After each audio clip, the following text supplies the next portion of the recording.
Welcome back to another NBA 2K20 video. Now in this one, I'm going to be telling you which players to change the positions of in order to increase their overall rating.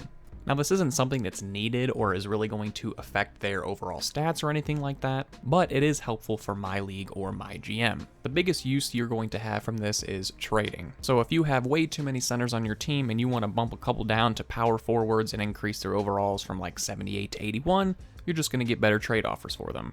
Now I'm only going to focus on players that can actually make an impact, so if there's like an overall that jumps from 63 to 68, I'm just not going to worry about it. Now I'm going to try to be a little bit limited and strategic with this, so like let's say Boban Marjanovic, I'm pretty sure if you bump him to a power forward, his overall will increase, but that's just not very logical. I'm also going to try to do at least one player per team. Now first is going to be the 76ers, and they're going to have 4 players that can actually change significantly. First are the 2 big men Joel Embiid and Al Horford. Now bumping Embiid down to a power forward will bring him up to a 95, and doing the same thing to Horford will bring him up to an 88. Moving Ben Simmons to a small forward also bumps him up to a 91 overall. And finally, center Kyle O'Quinn goes from a 74 to a 78 when you move him to power forward. Now next up we have the Milwaukee Bucks, and you're going to start seeing a trend throughout this entire video because this team has both of the Lopez twins, and if you move either of them down to power forward, they're going to see a 3-point overall increase. And over to the Chicago Bulls, the only one that really gets a benefit is Wendell Carter Jr., bumping him down to a power forward. Now over to the Cavaliers, and same thing with them, centers to power forwards, Larry Nance and Tristan Thompson. Tristan Thompson actually gets a 4-point boost, while Larry Nance gets a 3-point boost. The only one that really works for the Celtics is Enes Kanter. Moving him to power forward gives him a 4-point overall increase, but seeing as they don't really have any true power forwards on the roster, you can go ahead and just play him at power forward, maybe Daniel Theis at center or something like that, or just play Kanter at center. It really doesn't matter. Either way, if you bump him to power forward, you get that 4-point boost. Now for the Clippers, same thing, both of their centers to the power forward. Montrezl Harrell goes from an 83 to an 86, whereas Zubac goes from a 77 to an 81. Now you can also bump up Pat Beverley's by 3, I believe, if you move him to the shooting guard position, but I don't really recommend that just because he doesn't really fit as the 2 guard. He definitely works better at the point. Now for the Memphis Grizzlies, Jonas Valanciunas goes from an 81 to an 85 when you move him down to power forward, and this kind of works because you can play Jaren Jackson at the 5 for the defense, and then just play Jonas at the 4 for more of a stretch position and just for the scoring. Now for the Hawks, again, both of their big men, or 2 of their big men I should say, being Damon Jones and Alex Len, see a 3-point overall increase when you move them down to power forward. Now for the Miami Heat, new team, same trend, 2 centers down to power forward. You see Bam, still don't know how to say his last name, he goes from a 79 to an 82. Myers Leonard, he goes from a 76 to a 79. The Charlotte Hornets here was a tricky one to find, or tricky players to find, but I just went ahead and did the same thing. Take their centers, put them down to power forward. This is definitely going to help if you're trying to do a Charlotte Hornets rebuild. You take Cody Zeller from center to power forward. He finally eclipses that 80 overall. Willie Hernangomez goes from a 76 to a 79. And then Bismack Biyombo from a 75 to a 78. So if you're trying to rebuild the Hornets, it's going to help with trade bait there. Alright, for the Utah Jazz, there's only 2 that really work. Well, 1 that really works. First one being Ed Davis. This one definitely works. Moving him from the center to power forward, he finally gets that 80 overall. And then you could also do Rudy Gobert. Rudy Gobert, moving him to power forward puts him above that 90. In fact, it gives him a 91. I just wouldn't do it though. I mean, you could still play him at the center and just have him listed at power forward, but that's a true center right there. For the Sacramento Kings, I know this is probably getting a little annoying seeing all of these centers go down to power forwards, but that's pretty much how the game is. Dwayne Dedmon goes from a 76 to an 80, so he actually sees a 4 overall increase, putting him at that 80 overall. And then Rashawn Holmes, there we go, goes from a 75 to a 78. For the New York Knicks, same thing. Bobby Portis goes from a 78 to an 81. Mitchell Robinson a 79 to an 82. So if you're trying to do a Knicks rebuild, getting them above that 80 overall might help a little bit, but seeing as Mitchell Robinson is kind of also a true center, I think he's like 7'1", really good at blocking. Bobby Portis makes a little more sense there. If you're just going to move one, I'd probably do it with him. So for the really fun one now, the Los Angeles Lakers.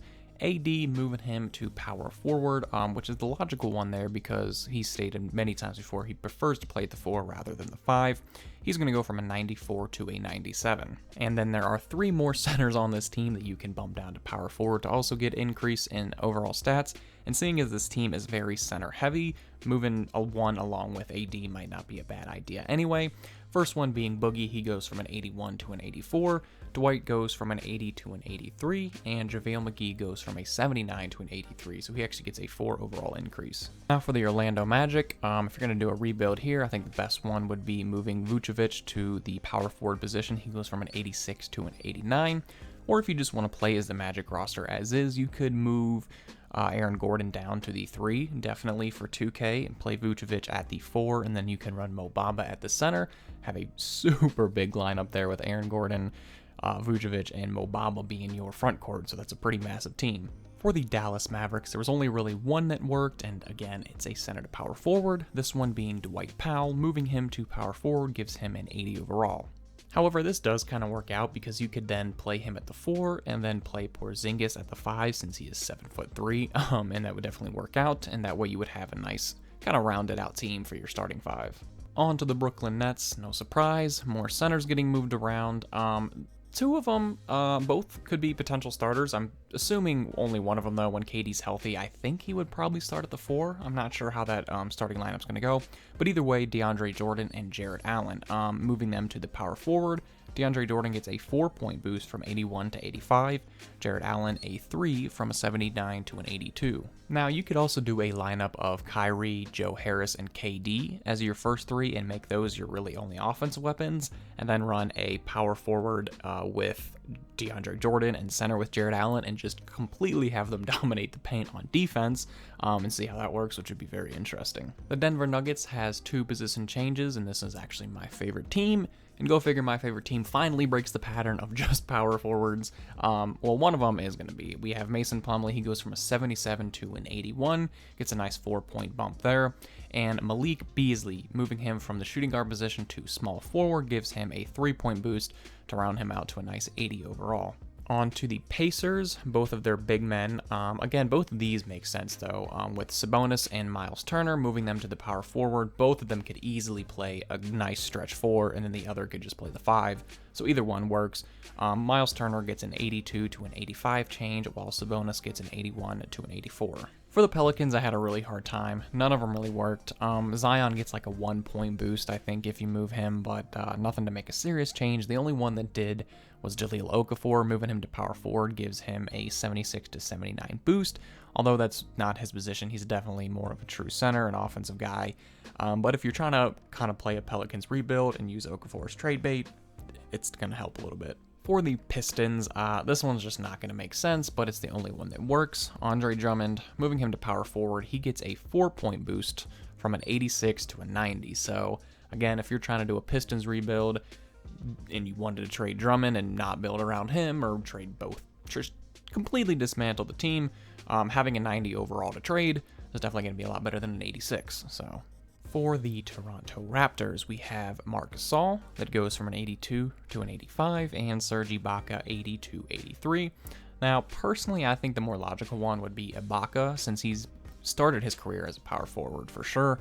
I think he plays a little bit more center now, but I'm not totally sure. But either way, I think having a front court of Serge Ibaka and Marc Gasol is pretty damn good, so I think that would definitely work out. However, that would not work out, because then what are you going to do with Pascal Siakam? So either way, one of them is going to have to come off the bench, but you're still going to have that overall boost. Now for the Houston Rockets, one of my personal favorites from last year that I love to do, Clint Capella, playing as the Denver Nuggets. I always liked to trade for him and kind of replace Millsap since he was aging a little bit with Clint Capella. Obviously have Jokic as the big man and have just a defensive guy at the power forward like they used to, kind of a Rodman-esque guy, just grab rebounds, play defense. Moving Clint Capella to power forward goes from an 85 to an 89.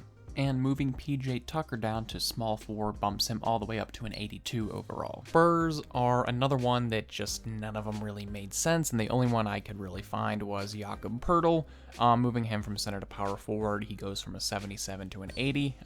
But from what I've seen, the limited amount of playing time I've seen from him, I feel like he's definitely more of a true center. I think he's like 7'1" anyway. But if you were trying to do a Spurs rebuild, again, an 80 overall is definitely going to help. Now for the Suns, this one actually is going to finally make some sense. It is a big man though. Frank Kaminsky, moving him from center to power forward. You can use him definitely as just a stretch 4. He's a really good 3-point shooter. 76 to 79 overall change.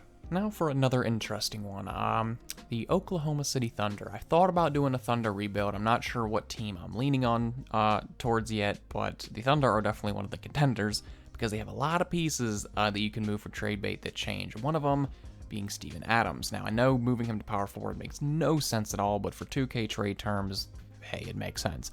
Doing that goes from an 83 to an 87. Now, the other one that's pretty famous from previous years, Andre Roberson, he goes from a 76 to an 80 when you move him to small forward, which we finally get another different position other than Malik Beasley. And then Nerlens Noel, also moving him to power forward, goes from a 77 to an 80. So if you were trying to do a full dismantle of the Thunder, you get a change from 83, 76, and 77 to 87, 80, and 80. Definitely sounds a lot better for trading. Now for the Minnesota Timberwolves, again, only really one here. This one does kind of work, being that it is their best player as well. Karl Anthony Towns, he goes from an 89, finally passing that 90 overall, being a 92. He sees a 3-point increase, and you can definitely see Cat playing the 4, especially in 2K with his shooting ability. It would definitely work. If you want to go find like a true trade for Rudy Gobert and have Karl Anthony Towns and Rudy Gobert on the same team, that would be amazing. Again, one of my the more interesting ones for this are the Portland Trailblazers, seeing as they have two potential starting centers. I'm assuming Whiteside's probably going to start until Nurkic fully heals, unless he's ready by the start of the season, which I highly doubt. But either way, moving Nurkic to power forward, he goes from an 83 to an 87, seeing a 4-point jump. Hassan Whiteside goes from an 81 to an 85, also seeing a 4-point jump. Also, Pau Gasol, you move him to a power forward, he's going to go from a 75 to a 79. And Rodney Hood to a small forward, he's going to go from a 76 to a 79. So 4 big major changes there for the Portland Trailblazers. Second to last team, and nothing very interesting for the last 2 teams. First one is Kevin Looney. He goes from a 77 to an 80. I thought Draymond would change. I know last year Draymond was a big one. If you moved him from power forward to small forward, I think he went from like an 86 to a 90 or something like that. But and this year he only sees a 1-point increase, I think. So the only one that really works is Looney. And finally, for the Washington Wizards, nothing exciting here. Just only one I could find was Ian Mahinmi, and he's a 72 overall. So I had to go with a low overall, but bumping him to power forward brings him up to a 76. So it's better than 72. That is it for this one. If you haven't already, be sure to drop a like and subscribe if you already are not. I will be doing a lot of 2K videos this year. I'm going to be doing a My Career as well as a franchise rebuild. I just still haven't decided on which franchise I'm doing yet. I have it down to like 3 or 4 different ones, but we'll definitely decide and get those up whenever I can.